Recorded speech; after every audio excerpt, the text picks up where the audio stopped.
पिता और पुत्र एवं पवित्र आत्मा नाम आमेन। प्रिय बंधुगण, आज आम मैंने अभिलार साध्वी तेरेसा जीवन विषय शिक्षा करवा। से जड़े कुमारी सेवाभगिनी और मंडलीर धर्मचर्य थे। 1515 मसीहा मार्च मास 28 तारिख दिन महान कार्मेलीय रहस्यवादिनी एवं जड़े संस्कारक अभिलार तेरेसा स्पेन अभिला स्थित एक मध्यवित्त परिवार में जन्मग्रहण करते। तांको पिता अलोन्स जड़े धार्मिक तथा अभावी मानक प्रति दानशील और स्नेहशील थिले। से तांको द्वितीय पत्नी गर्भरु जन्मग्रहण करते एवं तांकर अति प्रिय थिले। तांको माँ बीट्रीज तांको आध्यात्मिक जीवन को जत्नर सहित स्थापन करथिले। पिलाटी बेलू ही तेरेसा साधु साध्वी मानक जीवनी शुणिबारे बहुत खुशी होउथिले। से जहाँ शुणिथिले ताहा तांको मनरे धर्म सहित हेबार एक प्रबल इच्छा जागृत करथिला। 1522 मसीह जेतेबेले से 7 वर्ष बयसर थिले, से एवं तांकर जड़े बड़ भाई मूर मानक द्वारा मुंड काटी होई शहीद मुकुट जीतिबा को योजना करथिले। तेणु से माने वीरत्वर सहित गृह त्यागी आफ्रिका को चलीगले। सहर फाटक से माने तांको काका को भेटिले, जी से घर को फेराई आनिथिले। सेमानक प्रयास रे विफल हेबा परे दुई पिला एक विकल्प विषय चिंता कले एवं सेमानक पितांक बगीचारे सन्यासी और सन्यासिनी हेबाकु मनस्थ कले। यह मध्य वास्तव में परिणत हैला नाही। 14 वर्षर 18 वर्ष बयस पर्यंत तेरेसा जड़े उत्तेजनापूर्ण एवं भावप्रवण युवती हेबापाई साहसिकतार कहानी गुड़िक उत्साहर सहित पढ़ुथिले। तथापि से साधु जेरोमंक चिठी गुड़िक पढ़ी एवं सेगुड़िक द्वारा थरी उठिथिले। 1535 मसीह 20 वर्ष बयस से आभिला स्थित अवतारर कार्मेल धर्म संघरे जड़े सेवाभगिनी हेबाकु निष्पत्ति नैथिले। ସେହି ଅନୁଷ୍ଠାନରେ 150 अधिक सेवाभगिनी रहुथिले। तांको बापा अनुमति न देबारु तेरेसा और तांकर जड़े भाई गुप्तरे घरु चलीगले। से जड़े डोमिनिकीय होईगले। पुणी तेरेसा कार्मेल धर्म संघरे योगदान कले और सेठारे 27 वर्ष पर्यंत रहिले। परवर्ती समय से स्वीकार कले जे तांको पितामातांको घर छाड़िबा तांको पाई मृत्यु परि यंत्रणादायक थिला, जेपरि तांकर शरीर खंड विखंड हो जाइथिला। प्रारंभ में तांकर धार्मिक अभिज्ञता तीव्र प्रार्थना द्वारा सूचित थिला, जहाँ पर समय रे तांको गुरुतर असुस्थता जोगु आंशिक भाव रे कोहल होइथिला, जहाँ तांको मृत्यु पाखकु नहीं जाइथिला। से 3 वर्ष काल पक्षाघात रोग रे पीड़िता थिले, किंतु साधु जोसेफंक मध्यस्थता द्वारा आंशिक भाव रे सुस्थ होइथिले। से तांकर मध्यस्थतारे रहिले, वृथा कथबार्तार निजक नियोजित कले। पार्लर एवं आभिलार प्रसिद्ध प्रासाद रे लोकंक सम्मुखरे झलसिबा को चेष्टा कले। तापरे 1557 मसीह 40 वर्ष बयस साधु अगस्तीनक लिखित पुस्तक पाप स्वीकार बा कन्फेशन्स पठन पर एक क्रूशित जीशुक डाक द्वारा अनुप्राणित होइथिले, जहाँ तांको परमेश्वर प्रेमर दाबी विषय आलोकित करथिला। तत्पर से प्रार्थना रे निजको अधिक गभीर भाव में उत्सर्ग करने को निष्पत्ति नेले। तांको जीवनर एक द्वितीय पर्यायर तांको 2 जन सन्थंक समर्थन मिलता, जहाँ को से भेटिथिले साधु फ्रांसिस बोर्जिया और साधु पीतर अलेक्जेंडर।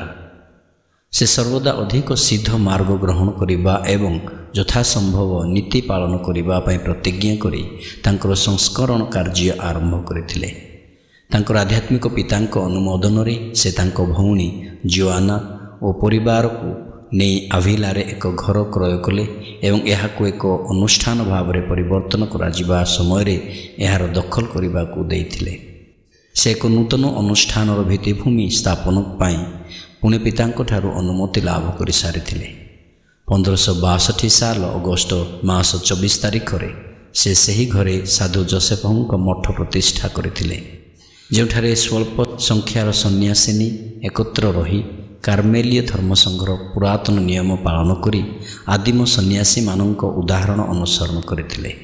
स्थानीय लोकंक एवं अवतारर अनुष्ठान कठोर विरोध करने सत्वे मध्य से यहाको स्थापन करथिले। 6 मास परे कार्मेलीय धर्मसंघर 2 दल जहाँ कालसेड और ଡିସ୍କାଲସେଡ୍ ବା ସଂସ୍କରିତ ମାନଙ୍କ ମଧ୍ୟରେ ବହୁତ ଉତ୍ତେଜନା ଓ ଦ୍ୱନ୍ଦ୍ୱ ମଧ୍ୟରେ ସେଠାରେ ସେ ବାସ କଲେ। ତେରେସା ଜଣେ ଶକ୍ତିଶାଳୀ ମହିଳା ଥିଲେ, ଯାହାଙ୍କ ମଧ୍ୟରେ ଦୃଢ଼ତା ଓ ଅନୁଗ୍ରହ ସୁନ୍ଦର ଭାବରେ ମିଶ୍ରିତ ଥିଲା। ତାଙ୍କ ସମୟର ନକଲି ରହସ୍ୟବାଦୀମାନଙ୍କ ହେତୁ ତାଙ୍କର ରହସ୍ୟମୟ ଦର୍ଶନ ଓ ସଂସ୍କରଣ ମୂଳକ ପଦକ୍ଷେପ ଗୁଡ଼ିକ ଗୁରୁତ୍ୱପୂର୍ଣ୍ଣ ମହଲରୁ ସନ୍ଦେହ, ଉପହାସ ଓ ଅବଜ୍ଞା ଆଣିଥିଲା ଏବଂ ତାଙ୍କୁ ଏହା ବହୁତ କଷ୍ଟ ଦେଇଥିଲା। ତାଙ୍କର କିଛି ବାନ୍ଧବୀମାନେ ତାଙ୍କୁ କହିଥିଲେ ଯେ ଏହି ଦର୍ଶନ ଓ ଅଭିଜ୍ଞତା ଶୈତାନର କାର୍ଯ୍ୟ ଅଟେ। ତାଙ୍କ ସଂସ୍କରଣକୁ ପୁଣି ପିତାଙ୍କ ରାଜଦୂତ ନିନ୍ଦା କରିଥିଲେ ଏବଂ ତାଙ୍କୁ ଅସ୍ଥିର, ଭ୍ରମଣକାରୀ ଓ ବାଧ୍ୟ ମହିଳା ବୋଲି କହିଥିଲେ। ତାଙ୍କର ନୂତନ ଭିତ୍ତିଭୂମିର ବିରୋଧ ଜାରି ରହିଥିଲା ଏବଂ ଏହା ଡିସ୍କାଲସ୍ଡ କାର୍ମେଲାଇଟ୍ମାନଙ୍କୁ କାଲସେଡ୍ ଠାରୁ ପୃଥକ୍ କରିଥିଲା। ସେ ସମସ୍ତ ପ୍ରକାରର ଦୁଃଖକୁ ବୀରତ୍ୱର ସହିତ ଗ୍ରହଣ କରିଥିଲେ ଓ ପ୍ରାର୍ଥନାରେ ଅଟଳ ରହିଥିଲେ। ଈଶ୍ୱର ତାଙ୍କୁ ସ୍ୱର୍ଗୀୟ ଦର୍ଶନ ଓ ରହସ୍ୟମୟ ପ୍ରାର୍ଥନା ସହିତ ପୁରସ୍କୃତ କରିଥିଲେ। ତାଙ୍କର ହୃଦୟ ଦିବ୍ୟ ପ୍ରେମ ଦ୍ୱାରା ବିଦ୍ଧ ହେବାର ଅଭିଜ୍ଞତା ଥିଲା। ଥରେ ସେ ଚିତ୍କାର କରି କହିଲେ, ପ୍ରଭୁ, ହୁଏତ ମରିବାକୁ କିମ୍ବା କଷ୍ଟ ପାଇବାକୁ। ତଥାପି ରୋମରେ ଆଭିଲାର ଜୋହନ୍, ଯାକବ, ଯାଜକ ବାନ୍ସ ଓ ମାଦ୍ରିଦର ଦରବାର ଦ୍ୱାରା ପ୍ରତିରକ୍ଷା ସେ ଲଭି ଏବଂ କ୍ରୁଶର ସାଧୁ ଜହନ, ଯିଏକି ତାଙ୍କର ଆଧ୍ୟାତ୍ମିକ ନିର୍ଦ୍ଦେଶକ, ତାଙ୍କ ଦ୍ୱାରା ସାନ୍ତ୍ୱନା ପାଇ ତେରେସା ତାଙ୍କର ରହସ୍ୟମୟ ଯାତ୍ରା ସମାପ୍ତ କରିପାରିଥିଲେ। ସେ ତାଙ୍କର ବିଭିନ୍ନ କୃତି, ଯେପରିକି ତାଙ୍କର ଜୀବନ, ଯାହାକୁ ଧାର୍ମିକ ତଦନ୍ତ ଓ ନିର୍ଦ୍ଦୟ ବିଚାର ପାଇଁ ପଠାଯାଇଥିଲା, ସିଦ୍ଧତାର ମାର୍ଗ ଏବଂ ଅଭ୍ୟନ୍ତରୀଣ ଦୁର୍ଗ, ଅନ୍ୟାନ୍ୟ ଶିକ୍ଷାଗତ, ରହସ୍ୟମୟ ଓ ଗୀତି କବିତା, ଏହି ସମସ୍ତ ଲେଖାରେ ଏହି ସମସ୍ତ ବର୍ଣ୍ଣନା କରିଛନ୍ତି। ପ୍ରକୃତରେ ତେରେସା ଜଣେ ସଂସ୍କାରକ ଅପେକ୍ଷା ଜଣେ ଲେଖିକା ଭାବରେ ଅଧିକ ଜଣାଶୁଣା। ଜୀବନ ନାମକ ପୁସ୍ତକରେ ସେ ତାଙ୍କର ପ୍ରାରମ୍ଭିକ ଆଧ୍ୟାତ୍ମିକ ଅଭିଜ୍ଞତା ବର୍ଣ୍ଣନା କରନ୍ତି ଓ ପ୍ରାର୍ଥନାର ପ୍ରାରମ୍ଭିକ ପର୍ଯ୍ୟାୟ ବିଷୟରେ ବର୍ଣ୍ଣନା କରନ୍ତି। ଅଭ୍ୟନ୍ତରୀଣ ଦୁର୍ଗ ବହିରେ ସେ ରହସ୍ୟମୟ ପ୍ରାର୍ଥନାର ବିକାଶର 7 ପର୍ଯ୍ୟାୟର ଏକ ସଠିକ୍ ଓ ବିସ୍ତୃତ ବର୍ଣ୍ଣନା ଦିଅନ୍ତି। ତାଙ୍କର ଲେଖାଗୁଡ଼ିକ ବହୁତ ଆକର୍ଷଣ ବହନ କରେ ଏବଂ ମାନବ ମନସ୍ତତ୍ତ୍ୱର ଏକ ଆଶ୍ଚର୍ଯ୍ୟଜନକ ଜ୍ଞାନ ପ୍ରକାଶ କରେ। ତାଙ୍କୁ ଦିବ୍ୟ ଜ୍ଞାନ ପ୍ରଦାନ କରାଯାଇଥିଲା ଓ ସେ ତାହାକୁ ଆମ ସହିତ ବାଣ୍ଟିଛନ୍ତି। ଆମମାନଙ୍କୁ ରହସ୍ୟମୟ ଅନୁଧ୍ୟାନର ଏକ ବ୍ୟବସ୍ଥିତ ବ୍ୟାଖ୍ୟା ଦେବାରେ ସେ ପ୍ରଥମ ଥିଲେ। କ୍ରୁଶର ସାଧୁ ଜୋହନ ଓ ଅନ୍ୟ ଜଣେ କିମ୍ବା 2 ଜଣଙ୍କ ସାହାଯ୍ୟରେ ସେ କାର୍ମେଲୀୟ ସନ୍ନ୍ୟାସୀଙ୍କୁ ମଧ୍ୟ ସଂସ୍କରିତ କରିଥିଲେ।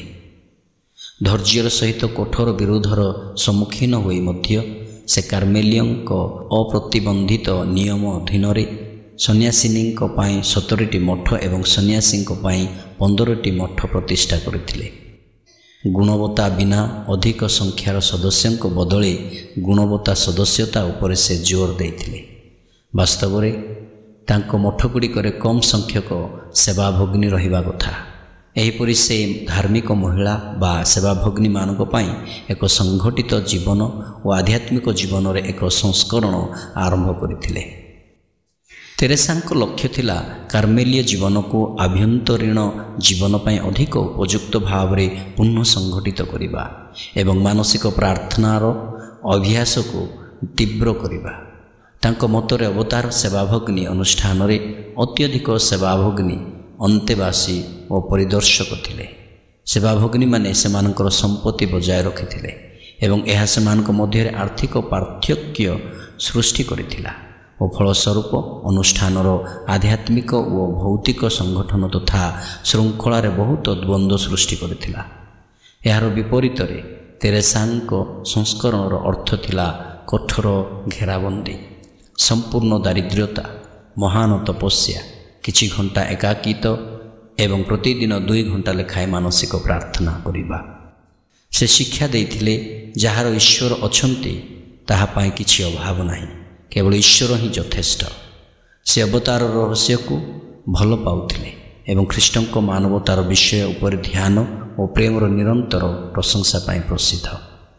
1582 ସାଲ ଅକ୍ଟୋବର ମାସ 4 ତାରିଖରେ ସାଲାମାଙ୍କାର ଆଲବା ଦେ ଟର୍ମୋସ୍ ଠାରେ ସାଧ୍ୱୀ ତେରେସା ମୃତ୍ୟୁବରଣ କରିଥିଲେ। ସେହି ରାତିରେ, ଯେଉଁ ରାତିରେ କି ପୁରୁଣା ଜୁଲିଆନ୍ କ୍ୟାଲେଣ୍ଡରରୁ ନୂତନ ଗ୍ରେଗୋରିଆନ୍ କ୍ୟାଲେଣ୍ଡରକୁ ସ୍ଥାନାନ୍ତରିତ ହୋଇଥିଲା, ପୁରୁଣା କ୍ୟାଲେଣ୍ଡର ଅକ୍ଟୋବର 4 ତାରିଖ ତାହା ନୂତନରେ ଅକ୍ଟୋବର 15 ତାରିଖ ହୋଇଗଲା। 1622 ମସିହାରେ ପୁଣି ପିତା ଷୋଡ଼ଶ ଗ୍ରେଗୋରୀ ତାଙ୍କୁ ସନ୍ଥ ଘୋଷଣା କରିଥିଲେ ଏବଂ 1970 ମସିହାରେ ପୁଣି ପିତା ଷଷ୍ଠ ପାଉଲ ତାଙ୍କୁ ମଣ୍ଡଳୀର ଧର୍ମାଚାର୍ଯ୍ୟ ଘୋଷଣା କରିଥିଲେ। ତେରେସା ଜଣେ ବ୍ୟକ୍ତି ଯିଏ ଈଶ୍ୱରଙ୍କ ପ୍ରକୃତ ସନ୍ତାନ ଭାବରେ ଆତ୍ମାରେ ଚାଲିଥିଲେ। ପ୍ରଭୁ ତାଙ୍କୁ ଦର୍ଶନ ଦେଇଥିଲେ ଓ ତାଙ୍କ ସହିତ ବନ୍ଧୁ ପରି କଥାବାର୍ତ୍ତା କରୁଥିଲେ। ତଥାପି ତାଙ୍କ ପ୍ରତି ତେରେସାଙ୍କ ଶ୍ରଦ୍ଧା ହ୍ରାସ ହୋଇନଥିଲା। ସେ ତାଙ୍କୁ ମହାରାଜ ବୋଲି ଡାକୁଥିଲେ। ଥରେ ଯେତେବେଳେ ସେ ଏକ ନୂତନ ସେବାଭଗ୍ନି ଅନୁଷ୍ଠାନ ଖୋଲିବା ପାଇଁ ଘୋଡ଼ା ଗାଡ଼ିରେ ଯାତ୍ରା କରୁଥିଲେ, ଘୋଡ଼ାଟି ଝୁଣ୍ଟି ପଡ଼ିଗଲା ଓ ଗାଡ଼ିଟି କ୍ଷତିଗ୍ରସ୍ତ ହୋଇଗଲା ଏବଂ ସାଧ୍ୱୀ ଆହତ ମଧ୍ୟ ହେଲେ। ସେ ପ୍ରଭୁଙ୍କ ନିକଟରେ ଅଭିଯୋଗ କଲେ, ମୁଁ ତୁମର ବାନ୍ଧବୀ, ତୁମର କାମ କରିବାକୁ ଯାଉଛି, ତୁମେ ମୋ ସହିତ ଏପରି କାହିଁକି ବ୍ୟବହାର କର? ପ୍ରଭୁ ଉତ୍ତର ଦେଲେ, ମୁଁ ମୋ ବନ୍ଧୁମାନଙ୍କ ସହିତ ଏହିପରି ହିଁ ବ୍ୟବହାର କରେ। ତେରେସା ଉତ୍ତର ଦେଲେ, ଏଥିଯୋଗୁଁ ତୁମ ପାଇଁ ସେମାନଙ୍କ ମଧ୍ୟରୁ ଏତେ କମ୍ ଅଛନ୍ତି। ସେ ସେହି ମହାନ ସନ୍ଥମାନଙ୍କ ମଧ୍ୟରୁ ଜଣେ ଯିଏ ରହସ୍ୟମୟ ଧ୍ୟାନ କରିବାର ଅନୁଭବ କରିଥିଲେ ଏବଂ ଖ୍ରୀଷ୍ଟିଆନ ଜଗତକୁ ଏହି ସମସ୍ତ ବିଷୟରେ ବୁଝାଇଥିଲେ। ତାଙ୍କର ପର୍ବ ଆମମାନଙ୍କୁ ସେ ଯେଉଁ ସର୍ବୋଚ୍ଚ ମୂଲ୍ୟବୋଧରେ ବଞ୍ଚିଥିଲେ ଓ ଶିକ୍ଷା ଦେଇଥିଲେ ତାହା ମନେ ପକାଇଥାଏ ତଥା ଆମମାନଙ୍କୁ ଚିନ୍ତନଶୀଳ ପ୍ରାର୍ଥନା ଏବଂ ଧୈର୍ଯ୍ୟପୂର୍ଣ୍ଣ ସହନଶୀଳତା ପାଇଁ ଆମନ୍ତ୍ରଣ କରିଥାଏ। ତାଙ୍କ ଜୀବନରୁ କିଛି ଶିକ୍ଷା କରିବା। ପ୍ରଥମ, ପରମେଶ୍ୱରଙ୍କ ପ୍ରତି ପ୍ରଗାଢ଼ ଭକ୍ତି। ସାଧ୍ୱୀ ତେରେସା ଜୀବନରେ ପ୍ରଭୁଙ୍କ ସହ ବାତ୍ସଲ୍ୟମୟ ସମ୍ପର୍କ ଗଠନ କରିଥିଲେ। ସେ ନିଜ ଅନ୍ତର୍ଚେତନାରେ ପ୍ରଭୁଙ୍କୁ ଅନୁଭବ କରିଥିଲେ। ସେହିପରି ଅନୁଭବ କରିବାକୁ ହେଲେ ଆମ୍ଭେ ବିଶ୍ୱାସରେ ଦୃଢ଼ୀଭୂତ ହେବା ବାଞ୍ଛନୀୟ। ଆମର ପ୍ରାର୍ଥନାମୟ ଜୀବନ, ତ୍ୟାଗମୟ ଜୀବନ, ସଂସ୍କାରିକ ଜୀବନ ଅତିବାହିତ କରିବା ଜରୁରୀ ଅଟେ। ଦ୍ୱିତୀୟ, ଧ୍ୟାନ ଓ ଆନ୍ତରିକତାର ଶିକ୍ଷା। ସେ ଧ୍ୟାନ ଓ ପ୍ରାର୍ଥନା ଦ୍ୱାରା ଆତ୍ମିକ ଶାନ୍ତି ଓ ପରମେଶ୍ୱରଙ୍କ ସାନ୍ନିଧ୍ୟ ଅନୁଭବ କରିଥିଲେ। ସେ କହିଥିଲେ, ପ୍ରାର୍ଥନା ହେଉଛି ପରମେଶ୍ୱରଙ୍କ ସହ ଜଣେ ମିତ୍ରଙ୍କ ଭଳି ଆଲୋଚନା କରିବା। ଯଦି ଆମ ବ୍ୟକ୍ତିଗତ ଜୀବନ, ଆମ ସାମୂହିକ ଜୀବନ କିମ୍ବା ପାରିବାରିକ ଜୀବନକୁ ଧ୍ୟାନ କରିବା, ତେବେ ଆମର ପ୍ରାର୍ଥନାର ଜୀବନ ବହୁତ ମାତ୍ରାରେ ବ୍ୟାଖ୍ୟାତ ହୋଇଛି, ଅବହେଳିତ ହୋଇଛି, ଶୁଷ୍କତା ଓ କୋହଳତା ପ୍ରଭାବିତ କରିଛି। ତୃତୀୟ, ଶକ୍ତି ଓ ଧୈର୍ଯ୍ୟ। ତାଙ୍କ ଜୀବନରେ ଅନେକ କଷ୍ଟ ଓ ବିପଦ ଥିଲା, କିନ୍ତୁ ସେ କେବେ ପରମେଶ୍ୱରଙ୍କ ହାତ ଛାଡ଼ି ନଥିଲେ ବା ଭରସା ତୁଟେଇ ନଥିଲେ। ଆମେ ତାହାଙ୍କଠାରୁ ଶିକ୍ଷା କରିବା ଯେ ଜୀବନରେ ଯେତେ କଷ୍ଟ ଆସିଲେ ମଧ୍ୟ ଭ୍ରୂକ୍ଷେପ ନ କରି ପ୍ରଭୁଙ୍କଠାରେ ସମ୍ପୂର୍ଣ୍ଣ ଆସ୍ଥା ଭରସା ରଖି ସେହି ସମସ୍ତ ଦୁଃଖ କଷ୍ଟ ସହି ଆଗେଇ ଯିବା ହିଁ ଏକ ଶକ୍ତି। ଚତୁର୍ଥ, ଆତ୍ମଶୁଦ୍ଧତା ଓ ଆଧ୍ୟାତ୍ମିକ ଜୀବନ। ସେ ଗଭୀର ଭାବେ ଆଧ୍ୟାତ୍ମିକ ଜୀବନ ଗଢ଼ିଥିଲେ ଓ ନିଜର ଆତ୍ମାର ଶୁଦ୍ଧି ପାଇଁ ଚେଷ୍ଟା କରିଥିଲେ। ତାଙ୍କ ଗ୍ରନ୍ଥ ଦି ଇଣ୍ଟେରିୟର କାସଲ୍ ଆତ୍ମ ସୁଧାରିବା ବା ନିଜ ଜୀବନର ଶୁଦ୍ଧତା ପାଇଁ ଅନେକ ପ୍ରେରଣା ଦେଇଛି। ଆମେ ସର୍ବଦା ସିଦ୍ଧ ଜୀବନ ଅତିବାହିତ କରିବା ପାଇଁ ତତ୍ପର ଓ ଜାଗୃତ ହେବା ଦରକାର। ପଞ୍ଚମ, ସାହସ ଓ ନବୀନ ଚିନ୍ତାଧାରା। ସାଧ୍ୱୀ ତେରେସା ଏକ ନିର୍ଭୀକ ନାରୀ ଥିଲେ। ସେ କ୍ୟାଥୋଲିକ ମଠର ପ୍ରଣାଳୀକୁ ନୂଆ ଆକୃତି ଦେଇଥିଲେ ଓ ନିଜ ଅନୁଭୂତି ଦ୍ୱାରା ଅନ୍ୟମାନଙ୍କୁ ଆଲୋକିତ କରିଥିଲେ। ଶିକ୍ଷା କରିବା ଯେ ଆମେ ମଧ୍ୟ ସମାଜର ଓ ମଣ୍ଡଳୀର ଉନ୍ନତି, ପ୍ରଗତି ଓ ସଜାଡ଼ିବା ପାଇଁ ତତ୍ପର ହୋଇ ଜାଗି ଉଠିବା। ଆବଶ୍ୟକ ପଡ଼ିଲେ ଜଗତର ସ୍ରୋତ ବିରୁଦ୍ଧରେ ଦମ୍ଭର ସହିତ ଠିଆ ହେବାକୁ ପଡ଼ିବ। ଜଗତକୁ ଆକ୍ଷେପ କରି ସତ୍ୟ, ନ୍ୟାୟ ଓ ଧର୍ମ ବିଷୟକୁ ଲୋକଲୋଚନକୁ ଆଣିବାକୁ ପଡ଼ିବ। ମନୋଚିନ୍ତନ। ଆବିଲାର ସାଧ୍ୱୀ ତେରେସା କହନ୍ତି, ତୁମେ ପବିତ୍ର ପ୍ରସାଦ ଗ୍ରହଣ କରିସାରିବା ପରେ ତୁମର ଶାରୀରିକ ଚକ୍ଷୁ ବନ୍ଦ କର, ଯାହା ଦ୍ୱାରା ତୁମର ଆତ୍ମାର ଚକ୍ଷୁ ଖୋଲିପାରିବ। ତତ୍ପରେ ଯୀଶୁଙ୍କୁ ତୁମ ହୃଦୟର ମଧ୍ୟଭାଗରେ ଦେଖ। ଧନ୍ୟବାଦ।